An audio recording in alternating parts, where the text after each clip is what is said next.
अस्सलाम वालेकुम दोस्तों, क्या हाल चाल है। चेक करें उस्ताद जी, ये नंबर जो है ना, इस बंदे ने लिया है, नंबर है जी 9 और अल्फ़ाबेट जो है वो ए यानी अलिफ, ठीक है ना। और ये सेल हुआ है 4,20,000 ओमानी रियाल। मैंने सोचा आपको अभी बता दें, बाद में आपको पता नहीं किस अंदाज़ में ये ख़बर मिलेगी। तो आज 29 मार्च है और बुध का दिन है, बुध शरीफ का दिन है और साल 2023 है। पब्लिक ऑक्शन में जो है ये गाड़ी का नंबर है और 9A, ठीक है जी। इसकी सेल जो है वो हुई है, यानी ये सेल हुआ है 4,20,000 ओमानी रियाल में। सही है। तो आप देख लें कि जिसने लिया है उसका नाम है जी साले अल ज़रई। उसने ये नंबर ख़रीदा है। कहना है वाह वाह वाह, क्या बात है कि इस नंबर की।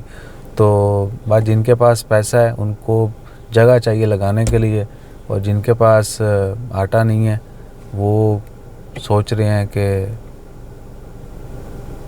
उनको पानी का रंग भी भूल जाता है। सही है ना। तो अपना ख्याल रखिए और अल्लाह ताला की दी हुई हर नेमत का शुक्र अदा कीजिए और दूसरे ज़रूरतमंदों के काम भी आइए। जज़ाकल्लाह। अल्लाह हाफ़िज़।